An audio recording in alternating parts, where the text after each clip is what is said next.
ॐ तव कथामृतं तप्तजीवनं कविभिरीडितं कल्मषापहं श्रवणमङ्गलं श्रीमदाततं भुवि गृह्णन्ति ये भूरिदा जनाः।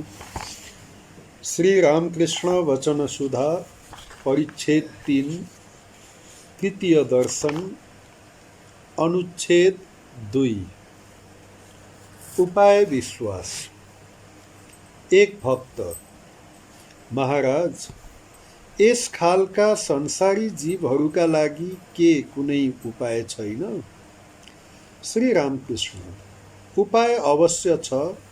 समय समयमा साधु संगत गर्नुपर्छ र कहिले कहिले निर्जन ठाउँमा बसेर ईश्वरको स्मरण र विचार, परमात्मासँग भक्ति र विश्वासका लागि प्रार्थना गर्नुपर्छ। विश्वास भयो कि सफलता मिल्यो। विश्वास भन्दा ठुलो अरू केही छैन। केदारलाई, विश्वासमा कतिको बल हुन्छ यो त तिमीले सुनेका छौ। पुराणहरूमा लेखिएको छ कि रामचन्द्र, जो साक्षात पूर्ण ब्रह्म नारायण हुनुहुन्छ, उहाँलाई लङ्का जान सेतु बाँध्नु पर्यो। तर हनुमान राम नामको विश्वासमा नै उफ्रेर समुद्र पार गए। उनले पुलसुलको केही मतलब राखेनन्। सबै हाँस्छन्। कसैलाई समुद्र पारी जानु थियो।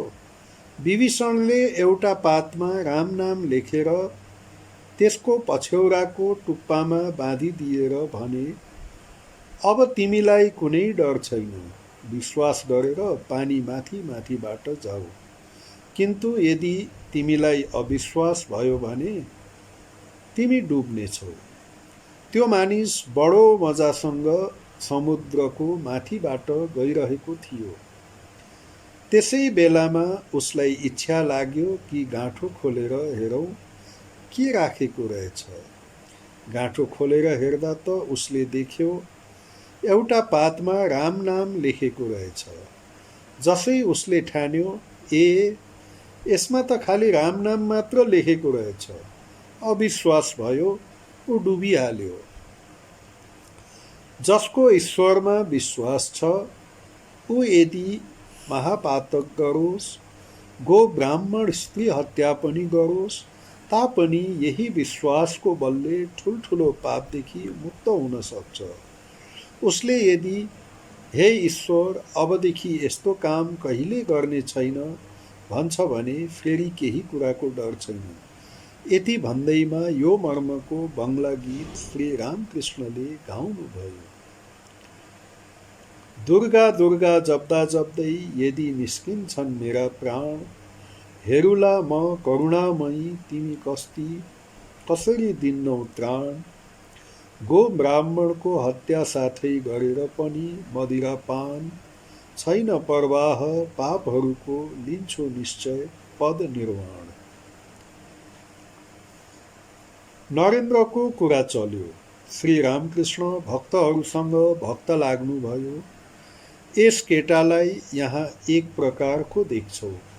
चञ्चल केटो जब बाबुसँग बसेको हुन्छ चुपचाप बसिरहेको हुन्छ र जब कौसीमा खेल्न लागेको हुन्छ तब उसको अर्कै रूप हुन जान्छ। यी केटाहरू नित्य सिद्ध हुन्। यिनीहरू कहिल्यै संसारमा बाँधिँदैनन्। सानै उमेरमा नै यिनलाई चैतन्य हुन्छ, ईश्वरतर्फ लाग्छन्। यिनीहरू संसारमा जीवहरूलाई शिक्षा दिन आएका हुन्छन्। संसारका कुनै कुरा यिनलाई राम्रो लाग्दैन। कामिनी काञ्चनमा यिनीहरू कहिल्यै फस्दैनन्। वेदमा होमा पंक्षीको कथा आउँछ। यो चरा आकाशमा धेरै माथि उचाइमा रहन्छ। त्यही यसले फूल पार्छ। फूल निस्किने बित्तिकै खस्न थाल्छ। तर यति उचाइबाट खसेको हुन्छ कि खस्दा खस्दै बिचैमा फुट्छ। तब बच्चा पनि झर्न लाग्छ। झर्दा झर्दा त्यसका आँखा खुल्छन् र पखेटा पनि उम्रन्छन्। आँखा खुलेपछि जब त्यो बचेराले देख्छ कि एकदमै झरिरहेको छु र जमिनमा खसेर धुलो पिठो हुनै लागेको छु, तब ऊ एकदम आफ्नो आमातिर सिधै माथि उडेर जान्छ। नरेन्द्र उठेर गए। सभामा केदार, प्राण, कृष्ण, मास्टर आदि अरू पनि धेरै सज्जन थिए। श्री रामकृष्ण, हेर, नरेन्द्र गाउन बजाउनमा, लेख्न पढ्न लेख्नमा सबै विषयमा राम्रो छ। त्यस दिन उसले केदारसँग तर्क गरेको थियो। केदारका कुराहरूलाई उसले खटाखट काट्दै गयो। श्री रामकृष्ण र सबैजना हाँसे। मास्टरसँग, अङ्ग्रेजीमा के कुनै तर्कको किताब छ? मास्टर, हो छ। अङ्ग्रेजीमा यसलाई न्यायशास्त्र, लजिक भन्छन्। श्री रामकृष्ण, लौ कस्तो हुन्छ सुनाऊ त। मास्टर अब मुस्किलमा परे। आखिर भन्न लागे, एउटा कुरा यो हो कि साधारण सिद्धान्तबाट विशेष सिद्धान्तमा पुग्नु या प्रतिपादन गर्नु।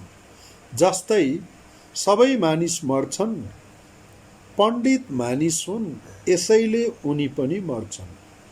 अनि अर्को कुरा यो पनि हो कि विशेष दृष्टान्त वा घटना देखेर साधारण सिद्धान्तमा पुग्नु। जस्तै यो काग कालो छ, त्यो काग कालो छ, जति पनि देखिएका काग छन् ती पनि कालै छन्, यसैले सबै काग काला हुन्छन्। किन्तु यस प्रकारको सिद्धान्तको अपवाद पनि हुन सक्छ। किनभने हुन सक्छ खोज तलास गर्दा कुनै देशमा सेतो काग पनि हौन्। एक अर्को उदाहरण, जहाँ वृष्टि छ त्यहाँ मेघ पनि छ। अतएव यो साधारण सिद्धान्त भयो कि मेघबाट वृष्टि हुँदो रहेछ।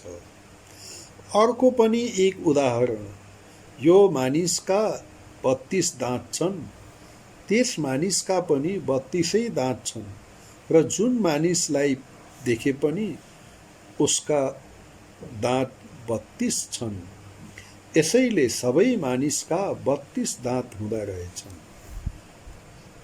यस प्रकारका साधारण सिद्धान्तका कुराहरू अङ्ग्रेजी न्यायशास्त्रमा छन्। श्री रामकृष्णले यी कुराहरू सुन्नु मात्र भयो अनि फेरि अन्यमनस्क हुनुभयो। यसैले यो प्रसङ्ग अरू अघि बढेन। अनुच्छेद 3, समाधिमा। सभा भङ्ग भयो। भक्तहरू सबै यताउति बगैँचातिर घुम्न लागे। मास्टर पनि पञ्चवटी आदि स्थानहरू डुलिरहे। समय लगभग 5 बजेको होला। केही बेरपछि उनी श्री रामकृष्णका कोठामा आए र त्यहाँ देखे उत्तरपट्टिको सानो बरन्डामा अद्भुत घटना भइरहेछ। श्री रामकृष्ण स्थिर भावले उभिनु भएको छ र नरेन्द्र गाइरहेछन्। 2-4 जना भक्तहरू पनि उभिएका छन्। मास्टर आएर गीत सुन्न लागे। गीत सुनेर उनी मुग्ध भए। श्री रामकृष्णको गीत छाडेर यस्तो मधुर गीत उनले पहिले कहिल्यै सुनेका थिएनन्। अचानक श्री रामकृष्णतर्फ दृष्टि पर्दा उनी स्तब्ध भए। श्री रामकृष्णको शरीर निस्पन्द भएको थियो र नेत्र निर्विमेष। श्वासोच्छ्वास पनि चलिरहेको थियो या थिएन भन्न कठिन भयो। सोद्धा एक भक्तले यो समाधि हो भनेर बताए। मास्टरले यस्तो कहिल्यै देखेका थिएनन्, सुनेका पनि थिएनन्। उनी विस्मित भएर सोच्न लागे, भगवत चिन्तन गर्दा मानिसहरूको बाह्य ज्ञान के यहाँसम्म लुप्त हुन जान्छ? थाहा छैन कति भक्ति र विश्वास भयो भने यो अवस्था हुन जान्छ। नरेन्द्र जुन गीत गाइरहेथे त्यसको भाव यस्तो थियो, ए मन त चितघन हरिको चिन्तन गर। उनको मोहन मूर्तिको कस्तो अनुपम सौन्दर्य छ, जसले भक्तहरूको मन हर्दछ। त्यो रूप नयाँ नयाँ वर्णले मनोहर छ, कोटी चन्द्रमाहरूलाई लजाउने खालको छ। त्यसको सौन्दर्य कस्तो छ कि मानव बिजुली चम्किन्छ। त्यसलाई देख्दा आनन्दले मन भरिन्छ। गीतको यस चरण गाउँदा श्री रामकृष्ण झस्किन लाग्नुभयो। शरीर पुलकित भयो। आँखाबाट आनन्दका आँसु बग्न लागे। बीचबीचमा मानव केही कुरा देखेर उहाँ मुस्कुराउनुहुन्छ। कोटी चन्द्रमाहरूलाई लजाउने त्यस अनुपम रूपको उहाँले अवश्य दर्शन गर्नुहुँदो हो। के यही ईश्वर दर्शन हो? कति साधना, कति तपस्या, कति भक्ति र विश्वासले ईश्वरको यस्तो दर्शन हुन्छ। फेरि गीत हुन लाग्यो। भावार्थ, हे मन, हृदय रूपी कमलासनमा उहाँका चरणको ध्यान भजन गर। शान्त मन र प्रेमपूर्ण नेत्रहरूले त्यस अपूर्व अनन्य मनोहर दृश्यलाई हेर। फेरि त्यस्तै जगतलाई मोहित गर्ने मुस्कान। शरीर उस्तै नै निश्चल भयो। आँखा बन्द भए मानव केही अलौकिक रूप देखिरहनु भएको छ र देखेर आनन्दले भरपूर भइरहनु भएको छ। अब गीत समाप्त भयो। नरेन्द्रले गाए। भावार्थ, हे मन, चिदानन्द रसमा, प्रेमानन्द रसमा परम भक्ति साथ चिर दिनका लागि मग्न भइहाल। समाधि र प्रेमानन्दको यस अद्भुत छविलाई हृदयमा राख्दै मास्टर घर फर्कन लागे। बीचबीचमा हृदयलाई मत्याउने त्यो मधुर गीत याद आइरह्यो। ओम निरञ्जनं नित्यम् अनन्तरूपं भक्तानुकम्पाधृतविग्रहं वै ईशावतारं परमेशमीड्यं तं रामकृष्णं शिरसा नमामि।